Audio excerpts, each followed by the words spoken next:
Om Namo Bhagavate Vasudevaya. Om Namo Bhagavate Vasudevaya.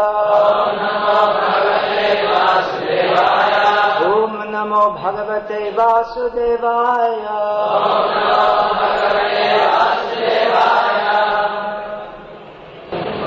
Srimad Bhagavatam, Canto 9, Chapter 4, texts 30 through 40. Translation and commentary by His Divine Grace Srila A.C. Bhakti Swami Prabhupada, founder Acharya of ISKCON. I read the translations of verses 30 to 39. This is verse 40, which is written on the board. In the month of Kartik, after observing that vow for 1 year, after observing a fast for 3 nights, and after bathing in the Yamuna, Maharaj Ambarish worshipped the Supreme Personality of Godhead, Hari, in Madhuban. Following the regulative principles of Mahabhishek, Maharaj Ambarish performed the bathing ceremony for the deity of Lord Krishna with all paraphernalia, and then he dressed the deity with fine clothing, ornaments, fragrant flower garlands, and other paraphernalia for worship of the Lord. With attention and devotion, he worshipped Krishna and all the greatly fortunate Brahmanas who were free from material desires. Thereafter, Maharaj Ambarish satisfied all the guests who arrived at his house, especially the Brahmanas. He gave in charity 60 crores of cows, whose horns were covered with gold plate and whose hooves were covered with silver plate. All the cows were well decorated with garments and had full milk bags. They were mild-natured, young and beautiful, and were accompanied by their calves. After giving these cows, the king first sumptuously fed all the Brahmanas, and when they were fully satisfied, he was about to observe the end of Ekadashi with their permission by breaking the fast. Exactly at that time, however, Durvasa Muni, the great and powerful mystic, appeared on the scene as an uninvited guest. After standing up to receive Durvasa Muni, King Ambarish offered him a seat and paraphernalia of worship. Then, sitting at his feet, the king requested the great sage to eat. Durvasa Muni gladly accepted the request of Maharaj Ambarish, but to perform the regulative ritualistic ceremonies, he went to the river Jamuna. There he dipped into the water of the auspicious Yamuna and meditated upon the impersonal Brahman. In the meantime, only a muhurta of the Dwadashi day was left on which to break the fast. Consequently, it was imperative that the fast be broken immediately. In this dangerous situation, the king consulted learned Brahmanas. Then, the verse we're going to read today. The king said, this is the translation of verses 39 and 40. The king said, to transgress the laws of respectful behavior toward the Brahmanas is certainly a great offense. On the other hand, if one does not observe the breaking of the fast within the time of Dwadashi, there is a flaw in one's observance of the vow. Therefore, O Brahmanas, if you think that it will be auspicious and not irreligious, I shall break the fast by drinking water. In this way, after consulting with the Brahmanas, the king reached this decision, for according to Brahminical opinion, drinking water may be accepted as eating and also as not eating. Purport. When Maharaj Ambarish in his dilemma consulted the Brahmanas about whether he should break the fast or wait for Durvasa Muni, apparently they could not give a definite answer about what to do. A Vaishnava, however, is the most intelligent personality. Therefore Maharaj Ambarish himself decided in the presence of the Brahmanas that he would drink a little water, for this would confirm that the fast was broken, but would not transgress the laws for receiving a Brahmana. In the Vedas it is said, Aposhnati tan naivasitam naivanashitam. This Vedic injunction declares that the drinking of water may be accepted as eating or not eating. Sometimes in our practical experience, we see that some political leader adhering to satyagraha will not eat, some political leader, but will drink water. Considering that drinking water would not be eating, Maharaj Ambarish decided to act in this way. The character of Ambarish Maharaj has been described previous to this. What a great devotee he was, always engaged in the service of Krishna. All his activities, his thoughts, his words, his legs moving to the temple, his hands cleaning the temple, his body embracing the body of devotees. He's a great devotee. Now he's in a dilemma. This is introducing the story of how Durvasa Muni offended Ambarish Maharaj and what happened after that. So it's a dilemma. Maharaj Ambarish, as a typical pious king and moreover a great Vaishnava, was a follower of the Vedic injunctions. He wasn't like modern rulers who simply dream up some mode of action as they go along, but he was always guided by the Brahmanas and by the Vedic injunctions, which the Vedic injunctions, they regulate every aspect of life, what should be done at every time of the day, and how residence should be built, and how one should behave with others, and how one should perform different sacrifices and austerities, and here the vrata, Dwadashi vrata, how it should be performed. All the details are given, and there are also Brahmanas who are expert, they've studied this knowledge, heard it from their gurus, who are expert in giving practical directions how to do all these things. Nevertheless, all the interesting stories in Shastra they mostly come about when there is some transgression of dharma, or when someone doesn't know exactly what to do, because the material world is so complex that even if one is assiduously trying to follow dharma, he may find himself in a position where he's not sure what to do, because on one hand, in a certain situation you may want to follow one regulation, but by following that you'll be breaking another one, which is what's happening here with Ambarish Maharaj. He wants to break his fast. The Ekadashi fast is not completed unless one breaks fast. You have to eat on time. So he has to do that. On the other hand, there's another Vedic injunction that if an uninvited, especially an uninvited guest, Atiti, comes, and you have to offer him some food, and you have to feed him first. You can't eat ahead of him. It's not like in modern life where someone comes to your home and says, well, just look in the fridge anytime you like. Take whatever you like. No, you have to prepare something very nicely, offer it to Krishna, offer it to him, and then when he's taken, then you can take. So, especially when a very great personality like Durvasa Muni comes, he doesn't come every day. So, it wouldn't be very nice if Durvasa Muni came back from taking bath and he sees Ambarish Maharaj sitting and saying, hey, come and join me. That would be a very great offense. It's against the rules of Atiti Seva. The Atiti is considered, unexpected guest is considered as just like Narayana. So just like you don't cook and then you eat and then you say, well, here you are, Narayana. It's very nice. I know, I already tasted it. You can take it also. You have to offer it to him first, then you can take his prasadam. So he is in a dilemma. What to do? Should I eat? And therefore I'll complete my vow, which is meant for the satisfaction of Vishnu. Or should I wait? Because how can you satisfy Vishnu if you do satisfy the Brahmanas? So he's in a dilemma. Just like that, you see, Arjuna was also in a dilemma. What to do? Should we fight or not fight? So many interesting situations come about. And the Shastras, they record these stories to give us some indication of how we can act. Because we'll also, if we're trying to follow the rules and regulations of Shastra, we'll also find ourselves many times in a difficult situation, exactly how to act. Then we have to consider how have the great acharyas in the past, how the great devotees, what have they done? And you'll find in traditional Indian culture, which is almost completely dead now, still something going on. You'll find that traditionally that people would be very much versed in all these, especially Mahabharata, Bhagavatam, Ramayana, and any situation, maybe a father has to instruct a child, well, you shouldn't do like this because you see, in this situation, Arjuna did like this, and they'd be well versed, and if there's some controversy, what to do, then they'd discuss, well, in this Shastra we have this, and in that Shastra we have that, and they'd try to understand, according to Shastra, understanding that Shastra is the direction for human society. But then again, there may be different opinions. Therefore, there are Brahmanas. But here we see that Ambarish Maharaj asked the Brahmanas, well, what should I do? And they said, well, actually, we don't know. So then Ambarish Maharaj said, okay, I know. What I'll do, I'll drink some water.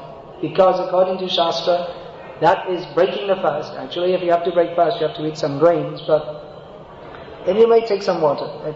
It may also be considered. Because it's also not. So you're doing and you're not doing, both ways. So if anyone says, well, you didn't break your fast, you say, I did, I drank some water. If anyone says that, well, you ate before your guest came, well, I only drank water, I didn't actually eat. So either way, you're covered. So Ambarish Maharaj, very intelligent, more intelligent than the Brahmanas, it seems, because they weren't sure what to do. They thought, well, if we don't want to make an offense this way, and we don't want to make an offense that way, so they said, well, you decide. Ambarish Maharaj is a king, decision maker, someone who has to make decisions. So you never know what's going to happen. When you make a decision, you never know actually what the result is. You can calculate and say, well, it might be like this, it might be like that. This might happen, that might happen. But you can never tell, and often things don't work out as expected, and then we get blamed for it. So the Brahmanas, they didn't want to take the blame, so they let Ambarish Maharaj decide. And Ambarish Maharaj, he probably couldn't have predicted that Durvasa Muni would get so angry. Because he's supposed to be in control of his senses. He's a great yogi. How did he become so powerful that he could, many different things he could do, such as pulling out a demon out of his hair and sending him to kill Ambarish Maharaj. Not everyone can do that. You have to have a lot of yoga, shakti to be able to do that. So he must have, by his austerities, which austerities means you have to control the senses, he became extremely powerful. So Ambarish Maharaj, he probably couldn't have imagined that he would respond in such a way. I mean, you could say it's not very reasonable to act in such a way that if someone, he drank a little water, so I mean, he might have got angry, but actually to call a demon to kill him, it's a rather extreme reaction.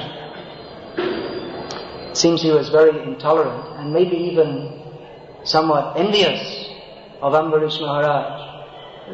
Undoubtedly Ambarish Maharaj was praised by the people as being a very great devotee. He was very dear to his citizens because he was worshipping the Lord. And Durvasa Muni was also famous, but how he became famous by being a great yogi and performing so many austerities, it's apparently more difficult than worshipping the Lord.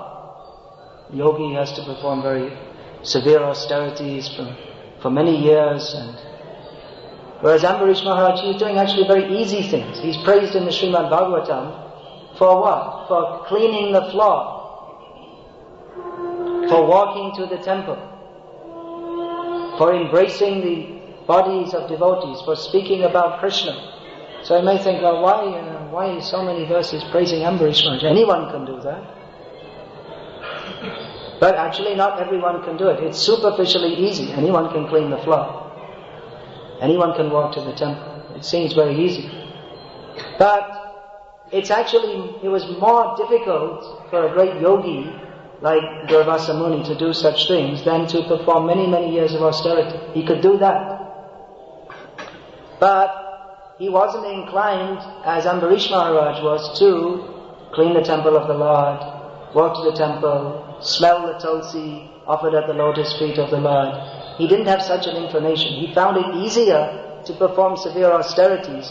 But what was very difficult for him, he didn't want to do, he didn't do, was to do what Ambarish Maharaj, which was to surrender to Krishna and to accept Krishna's supremacy and serve Krishna in all various different ways. So Durvasa Muni was an accomplished yogi, but he didn't have the accomplishment of Ambarish Maharaj, who was not interested in performing different austerities for gaining power, but he was simply interested in serving Krishna. And he was very happy doing that, and his citizens were also very happy with him, but Durvasa Muni wasn't very happy with him. As we see, he unnecessarily cursed him very severely, and that he would die, and Naturally, Durvasa Muni, he also took a decision that now I'm going to have this Ambarish Maharaj, I'm going to show what is my position and what is his position. He has insulted me. Now I have to uphold the position of the Brahmana. This Kshatriya is insulting me. He should be taught a good lesson. Let him die for this. So he made a decision. He also couldn't predict what would be the outcome of his decision. He thought, well, Ambarish Maharaj will die and I'll go off and that will be that. But something else happened. As you probably all know the story, that Ambarish Maharaj was protected by the Sudarshan Chakra of the Lord. He was very busy worshipping the Lord. So, Kshatriya, actually, he should be very busy in controlling the kingdom. If he's not careful, at any time, some neighboring kings may attack him, or of course he's the emperor, some subordinate kings may attack, or there may be some politics within the court. So he has to have his spies everywhere, even in the time of Lord Ramchandra. This was going on. So, kings should be very vigilant. What is going on in my kingdom? But Ambarish Maharaj was very vigilant. What is going on in my temple? How is the Lord being worshipped? Now how shall we celebrate this festival? Now we have to plant more flowers to offer to the Lord. Now we have to distribute so many. He was just thinking how to serve Krishna very, very nicely. So it might appear that his kingdom was unprotected, but the Lord himself took charge. Said, oh, you're looking after me? Alright, I'll look after you. If anyone disturbs you, my associate here, Sudarshan, he's very nice to see, Sudarshan. But for those who don't like to see you, Ambarish Maharaj, he will come in a different feature which is not very nice. So Durvasa Muni found that out, that far from Ambarish Maharaj being killed, rather there was the chakra of the Lord coming to kill him. He didn't expect. He thought there's no one can stand against my power. I'm cursing and who can do anything to me? This is the typical misconception of the non-devotees. Even though Durvasa Muni was a great personality, Prabhupada called one of his disciples Durvasa Muni Das. He explained, Prabhupada explained as he was giving initiation. Durvasa Muni is also a great personality. So we can also take blessings from him. He's a great personality. But he wasn't very much cognizant of his position. What is his greatness? That real greatness means to recognize the greatness of Krishna, who is actually supremely great. And anyone only becomes great, whether in human society or dog society. There's also one dog is greater than another. Or in the bee society, there's the queen bee. So to be in the body of a bee is not very good karma, but it's better karma to be a queen bee than a worker bee. So everyone gets their position by the grace of the Lord. And in bee society, they know nothing more than that she is the queen. God save our queen. They worship the queen. And as far as she's concerned, she's the center of the universe, which extends as far as the bees fly to collect nectar for honey. So greatness means to understand Krishna, but Durvasa Muni had become great by meditating on the impersonal Brahman, all expansive. Brahmasmi aham, aham brahmasmi. Brahman, which is great, and I am that. So he was a great personality, a very accomplished yogi, no doubt, but he was in Maya. He didn't understand the greatness of Krishna. So Krishna is very kind. He also wanted to give some mercy to Durvasa Muni. So Sudarshan Chakra came, and Durvasa Muni, he didn't know what to do. He didn't expect this. He didn't have any yogic power to counteract the Sudarshan Chakra. He didn't know what's the mantra for this one? What should I do? He was up against a power that was far greater than his tiny power. He was up against the energy of the Supreme Yogi, Yogeshwara, the Supreme Personality of Godhead. So, what did he do? He ran away. It's embarrassing. It must be embarrassing. You don't usually see yogis running away in fear. They should be fearless. Yogi should be just, whatever happens, he just accepts. He's practiced for that. He'll sit down and meditate, and even the ants may come and build their nest over him, just like Valmiki or Hiranyakashipu. He's also a great yogi. And he simply tolerates whatever happens. Simply tolerates.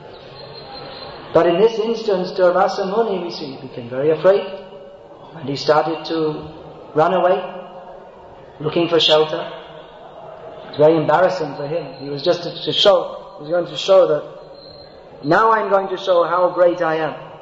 But instead, he's running away, and Sudarshan Chakra is chasing him. Of course, Sudarshan Chakra is much more powerful than Durvasa Muni.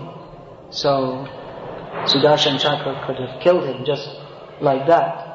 He didn't have to, it wasn't that Sudarshan Chakra was also trying to catch up with him, and Durvasa Muni is a good runner or something like that. So we can understand the Lord must have had some purpose, that Sudarshan Chakra is chasing him, but he always remained a little bit behind him as he ran all over the universe.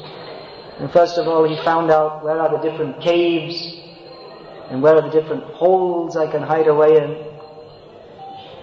But wherever he went, Sudarshan Chakra found him, so he jumped out of the hole and ran off to some other planet and see if there's any good holes to hide here. And when he found out all the different caves in the universe that he could find, and none of them were sufficient to protect him from Sudarshan Chakra, then he thought, well, maybe I should go to the different demigods. They can give me protection. Lord Shiva, he's very powerful. Lord Brahma, he's very powerful. They should be able to protect me. But no.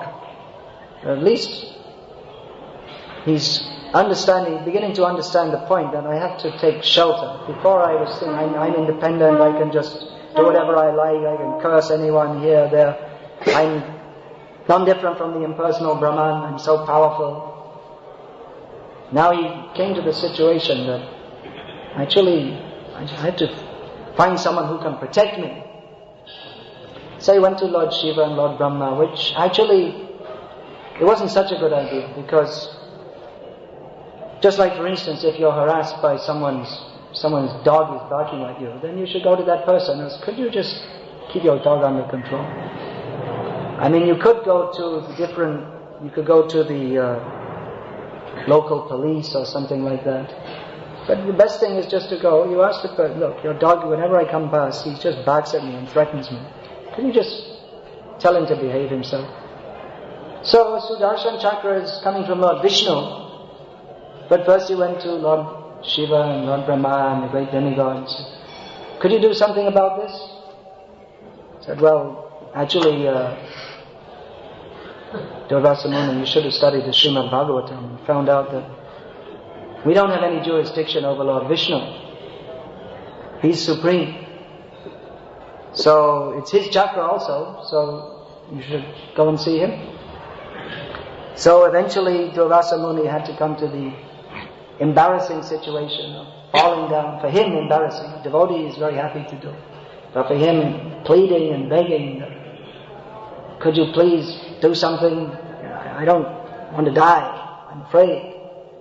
He had to be afraid like that. So he entered Vaikuntha, the planet of Lord Vishnu, which is free from any anxiety. How could he enter? He's full of anxiety. And fell before Lord Vishnu, who is free from all anxiety, and very politely welcomed him. Welcome. Full of anxiety. So, dear yogi, brahmana, guru of 60,000 disciples, what can we do for you? Very politely welcomed him.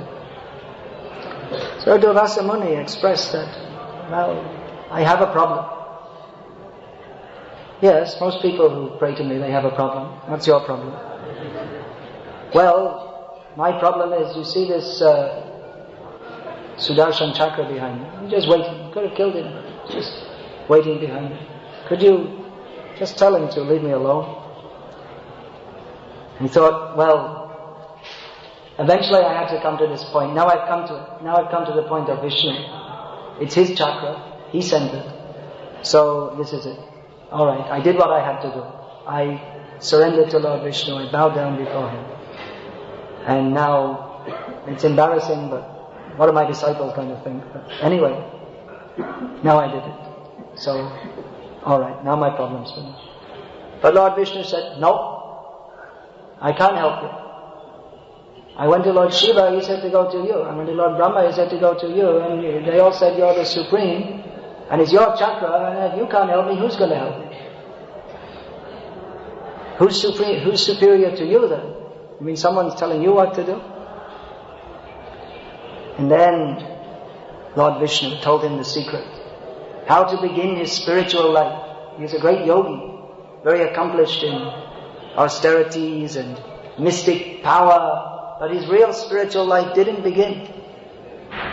One has to go to a devotee. Even if you go all through the universe and go up to Lord Vishnu will say, go back. You have to go to my devotee. You have to ask him. So then Durvasa Muni went back and he began his spiritual life by bowing down at the lotus feet of a devotee.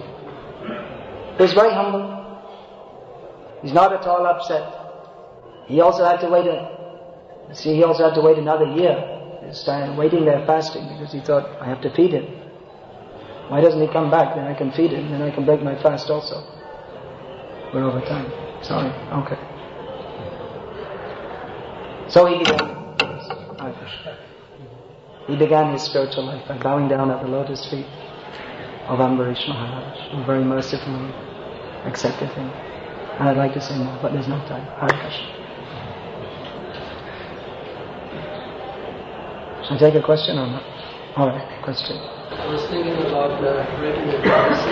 You mentioned that really part of the grace in order to break the prophecy. What about in Ambarish Maharaj's case? Bhakti Vaibhav Maharaj's question is that we're taught that we have to take grains to break Ekadashi. So how is it in this case that it was broken by only drinking water? Well, that's the what shall we say, the crux of the story, that actually you have to take grains to break that fast. But he wasn't able to, so he made a compromise. In that situation, it's a compromise. That's all. Sometimes, just like we compromise, we're supposed to fast, but some of us eat non-grains on Ekadashi. So it's also following. It's not following in the full way or the best way, but it's also following. So it's an acceptable compromise. It's not the best, but what to do under the circumstances.